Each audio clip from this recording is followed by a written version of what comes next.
He said that he was under pressure and he needed a wife, and you were brought to him, and within a space of 3 weeks he got married to you. So when exactly did you fall in love, Missy? Please, I'm really curious at this point. When did you look at an older gentleman and say, oh my God, you're the one for the rest of my life, I want to be with you? Because I was under pressure from a family. Marry from my place.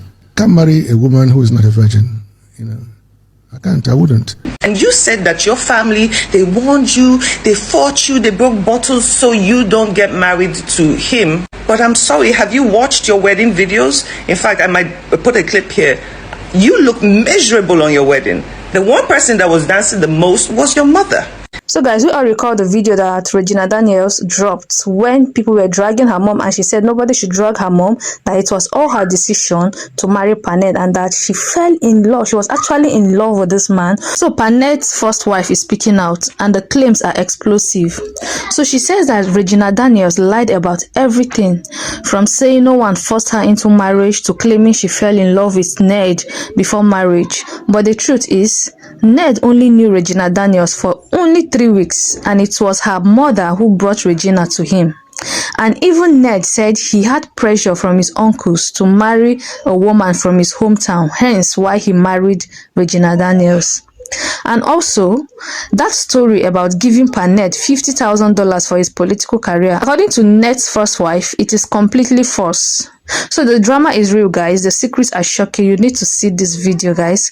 But guys, is this really Panette's first wife? Because people are saying she is Panette's first wife. Anyways, watch the video for yourself and let me hear your own opinion at the comment section. Now, when I address this topic, I'm addressing every young girl and every future girl that finds herself in this situation. Now, first of all, please, I really feel bad for Regina. Listen, I don't know who you're trying to convince.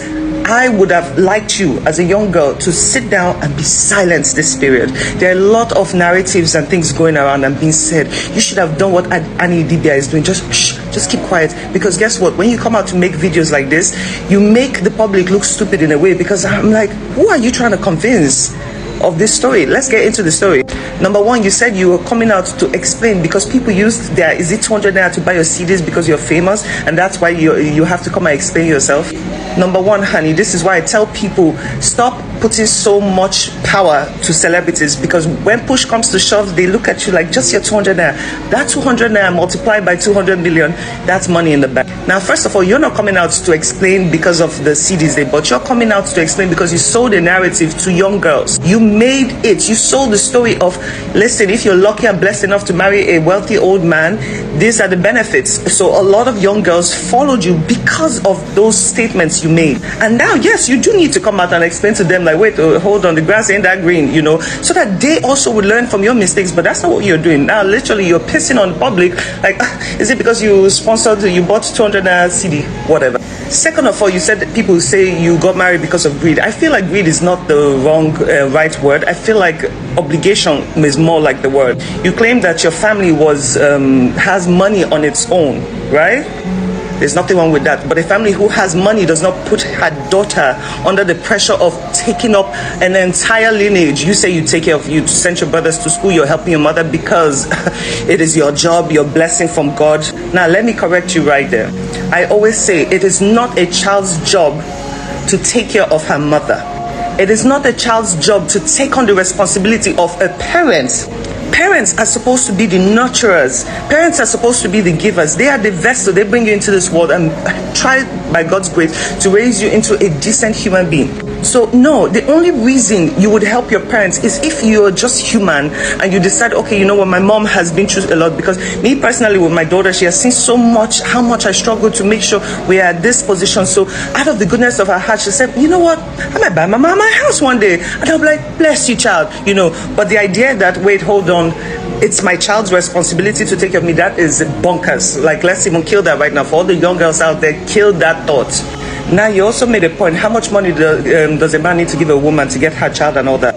It happens, and it happens a lot. And this is the part I don't like, because you're confusing the public. At the age of 18, 19, 20, you were the one taking care of the whole family. That is a lot of responsibility. But acting jobs do not pay that much. At that time, acting jobs. Even till now, I know people who break their backs to act, and they're still not getting paid that much, to the point where you can take care of your whole entire family and also be able to sponsor Ned $50,000, which that is bonkers. Now, going to his side, listen, a lot of people might only know Ned because of your marriage, but this man was successful before he met you.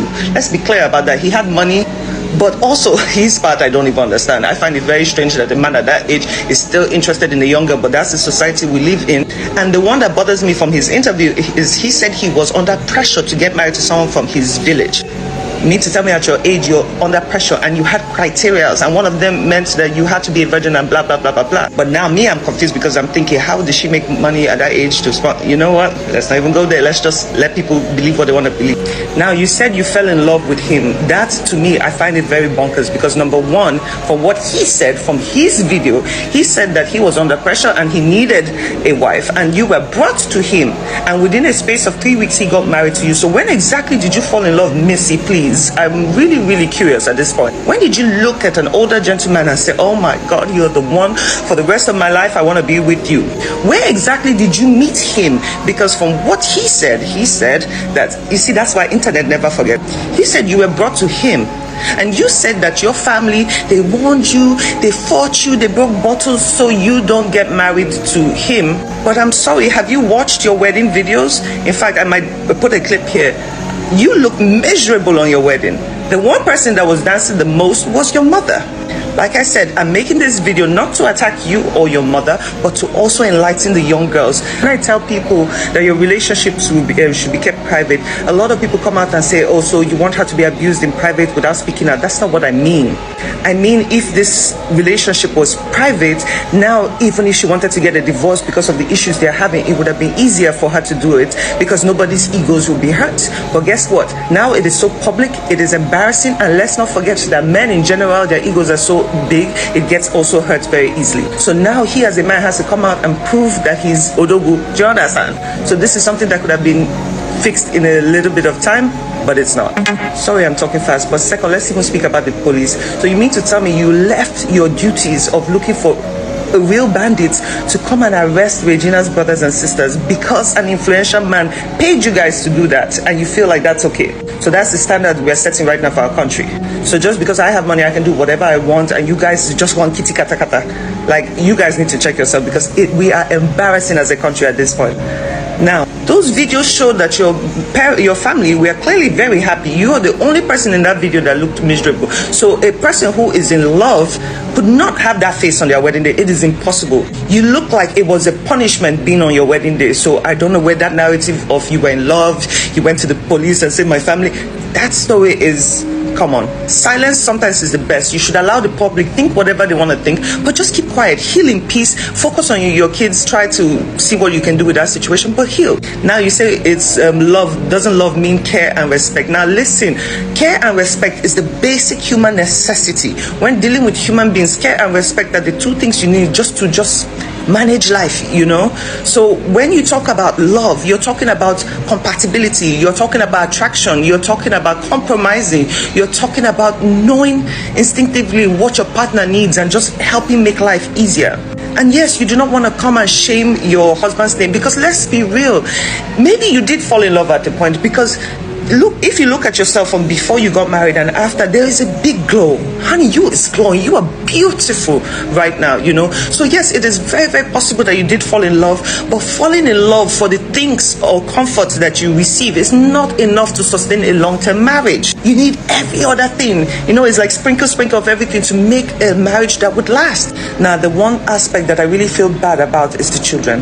Now, when situations like this happen, especially when they're so public, the children always get caught in the middle. And you said he does have multiple children, so you want to raise yours. I don't believe, honestly, with the ego that man has on him, I doubt he would allow you change your children's name to yours. Now, also, you have to think, forget the anger, forget everything going on right now. You have to think about your children long term. What name is actually going to help them better? At the end of the day, your husband or your ex-husband is a successful man and his name carries weight. That means that a lot of doors will be open for your children. A lot of women get married to older, successful people because of their future children that most of them had not even had. They forget to think about how they feel in the moment. Now, I really wish you luck with the children situation, but please Stay off the internet. You're doing your case more harm than good. Your video from start to end is just like, come on. In fact, there are more I could say about your video, but I'm exhausted. I'm tired. Let me go and mind my own life right now. Young girls, learn.